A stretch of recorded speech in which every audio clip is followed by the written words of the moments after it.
To all forces, extending to the skin and the region, congratulations on the work accomplished. This is one of the most pacified regions, but that doesn't mean it's over. I also encourage you to continue the fight. This is a dense area with significant forest coverage. You successfully pushed back the enemy that tried to establish itself here. I urge you to keep patrolling these forests to ensure there are no attempts at resurgence. So I say again, congratulations, but also my encouragement for what lies ahead. I hope I make myself clear. Just because the enemy can no longer penetrate doesn't mean it's finished.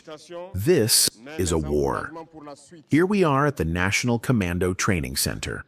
A commando knows what infiltration means. The enemy is capable of infiltrating. You must account for this and remain permanently vigilant.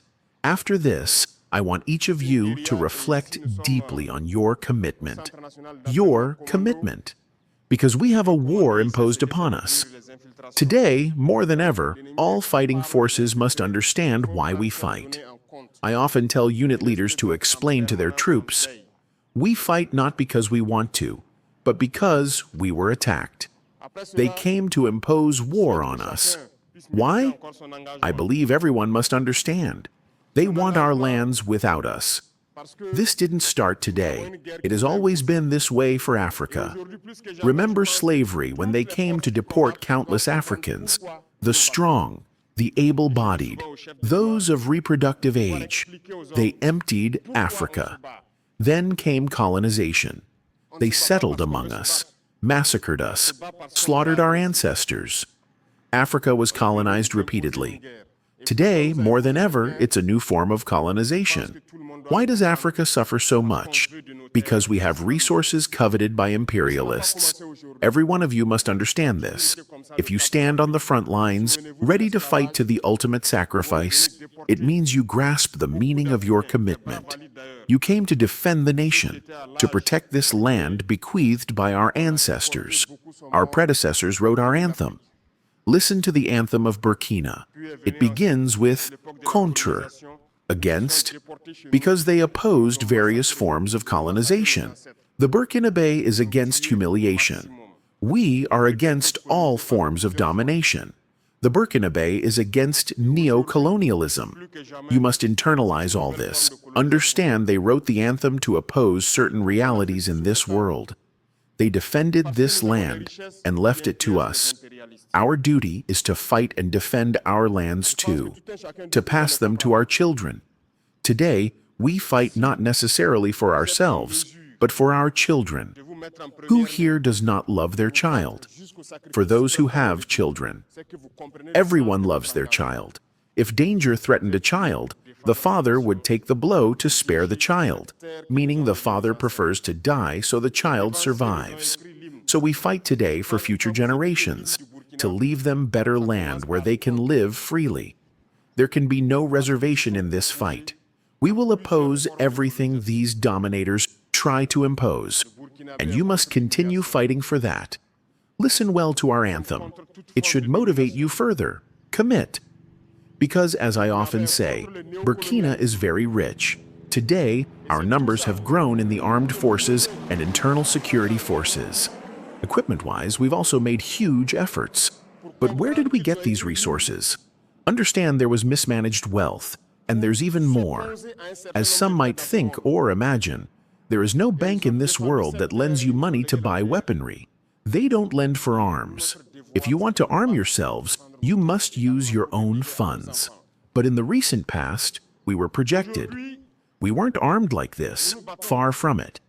Many veterans here live that reality and can advise younger soldiers about what we experienced just yesterday versus today.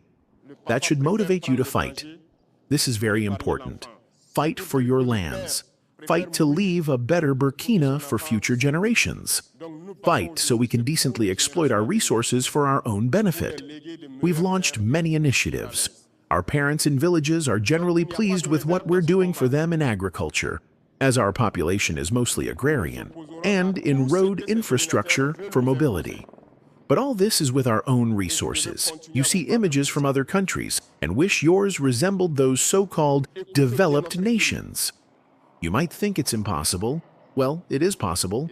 I told someone 2 years ago. Elsewhere, even animal hospitals are often better equipped than our hospitals for humans in terms of machinery. But what did we do to be at this level? We will catch up and surpass them. That's why we launched programs to build modern, well-equipped health centers. There's no reason to lag behind. This shows everything we do is possible. That's why we do it, and we will continue. Those lucky enough to train abroad, taking photos on beautiful streets by nice buildings. This is possible here in Burkina.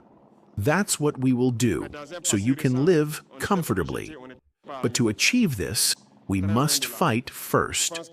That's why I say, reflect on your commitment, listen to our anthem, and fight. You are very courageous, very combative, but sometimes certain attitudes cause unnecessary losses, notably mobile phone use, those incapable of changing, of ditching the phone during operations. We will root them out of our ranks and punish them severely. We cannot allow someone with a phone addiction to endanger others' lives. Imagine, you are deployed at your position. Good soldiers are focused at their post. They finish, come down to rest.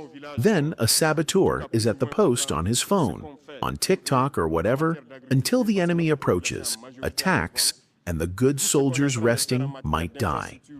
Do you want us to tolerate them? No. We will find them and punish them. I've already instructed military leaders to identify as many as possible with this addiction who can't part with their phones.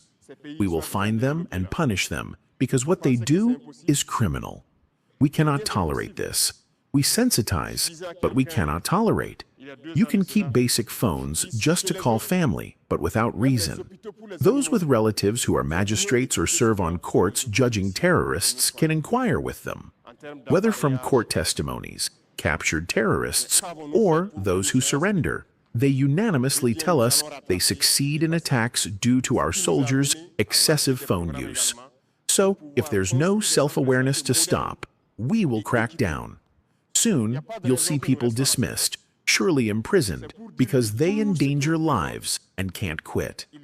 It's clear, there's a military hierarchy note banning phones during operations. After sensitization comes repression. We won't tolerate people endangering others' lives, not even their own. You don't have that right because you don't own yourself. A soldier belongs to the army. You don't belong to yourself. You don't do what you want.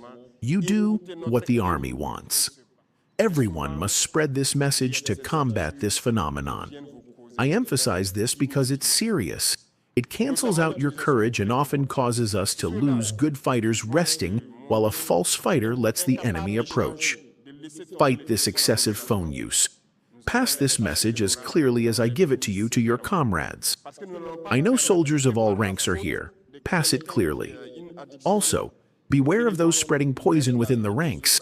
Perhaps poison themselves by unpatriotic elements surely abroad, still fighting Burkina on social media and traditional media. Be very careful. When someone tells you not to fight, they want to subjugate you. Do you want to be enslaved, dominated? So you must fight. There is no other solution. The Burkinabe will not negotiate with his enemy. We will fight, and we will win. That is the only outcome.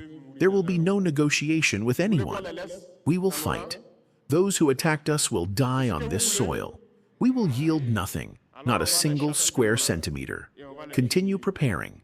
Stay always alert, even if not on operations. Be ready for combat at any moment. This war cannot last much longer because we will do everything to intensify the fight and annihilate this enemy.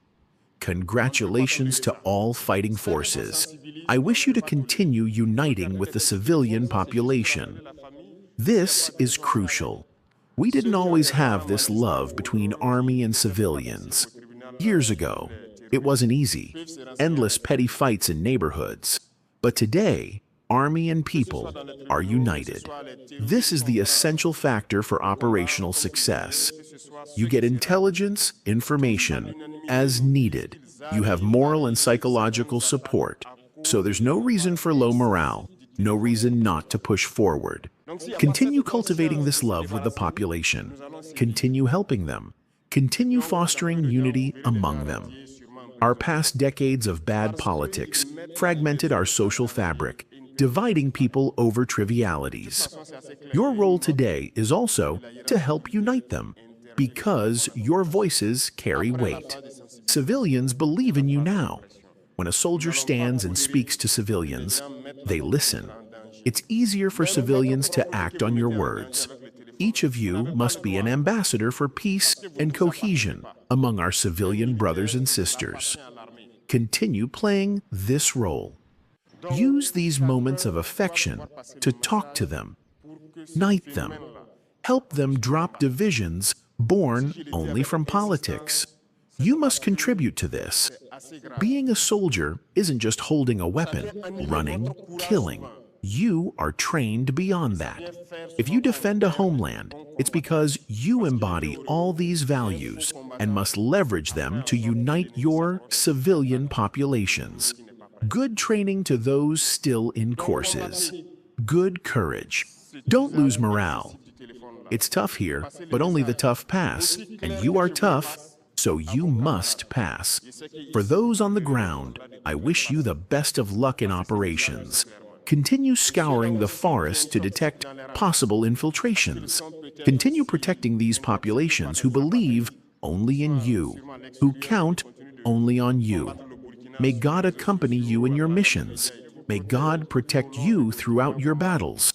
May you return safely to tell the tales of combat, so we can build the Burkina we desire. Homeland or death, we will win.